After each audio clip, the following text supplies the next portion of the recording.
Changed the low pressure fuel pump on my F90 M5, and I didn't make a how-to video.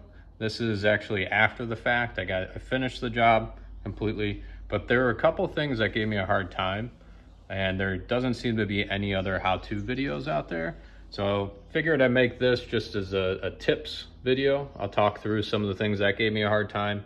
I got the low pressure fuel pump on the bench here, so we can look at some of these clips that gave me a hard time, some of the connections, and hopefully help you with the job. Would recommend that you watch the Keys Motorsports video.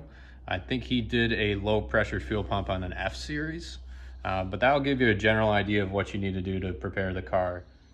When you lift the back seat, you'll see this cover, and this cover will have two electrical connections on it. One here, and then there's a small module that goes here with electrical connection. You disconnect these two electrical connections, then you leave this fuel connection, start the car until it dies. That'll get all the fuel out of this connection and depressurize the system. This top is held in by a locking ring. That locking ring is actually tough to get off. You do need a special tool for this. I got this off Amazon. I'll link it in the description. This fits perfectly. These go on the outer edges of the locking ring, and you have to hook up a breaker bar. You need a good sized breaker bar for this. It's very tough to break that loose. Now I have a couple here. This adjustable one I had on there. Show you kind of the length here. I had this on there, and I really had to push on this thing to break it loose. Once you get the locking ring off with this tool, this cap will be able to lift up. This cap has a couple connections on the inside. One will be this fuel connection, which, if I remember correctly, hooks up to this line on the pump. So that hooks up there. You'll have a couple electrical connections. You'll take all that off, and this will be able to pull up and lift to the side. Now you have two parts to pull out next. These parts will be connected. I'm not sure which one's which, there's technical names for these two, but this component will be sitting in the tank, and this one will be sitting clipped onto it. You'll have two connections coming off of these units. One will be clipped in here, and one will be clipped in here. So this one will be up here. They'll be right next to each other. You take the locking rings off those connections, or the little clips, take them fully off, and then you can unclip those two.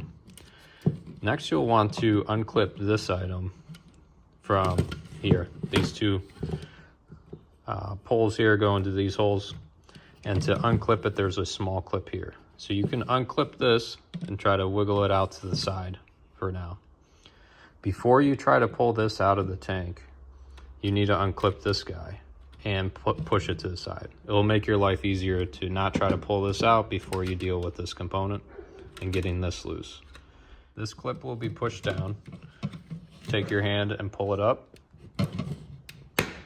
It'll click. Now, after you unclip that, this tank will still not be loose. It's hooked in two spots. So it's hooked in the back. It's actually underneath a ridge. So these components here are underneath a ridge, and this won't lift up after you undo this clip.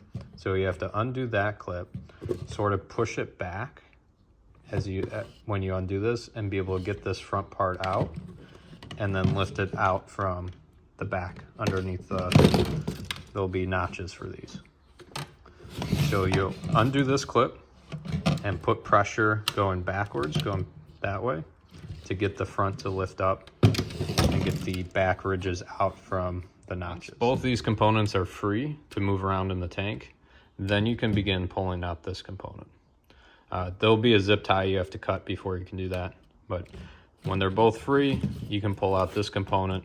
You have to maneuver it around a little bit. It's kind of tricky to get it out. Get this one out, then you can get this guy out. When putting all this back in the tank, you put this component in first. Do not clip it down until you get this component in.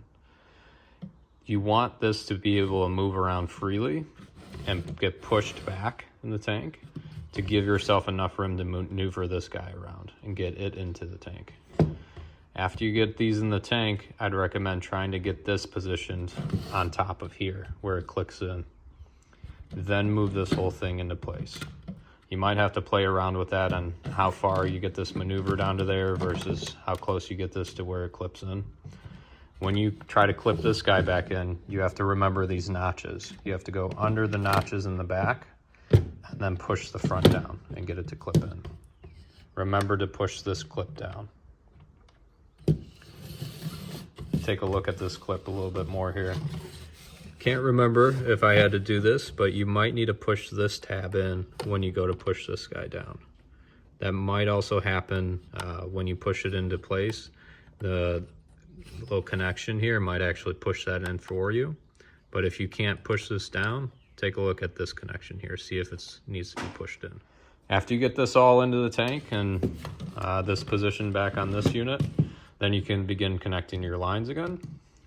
Then you can connect this top back in there. Get this positioned in place with this in the same place where you took it off. Before you get all these connections on, make sure you put the O-ring back in place. It goes below this top here. On the car where the fuel tank is, there's a lip where you can place this O-ring. I put it back on the lip on the car, not on the top. After you get the top in place with the O-ring, you can put that locking ring back in place, tighten it back up with this until it clicks back into place where it was previously. You'll have to use a lot of force, again, to get it to click back in. Then do these connections.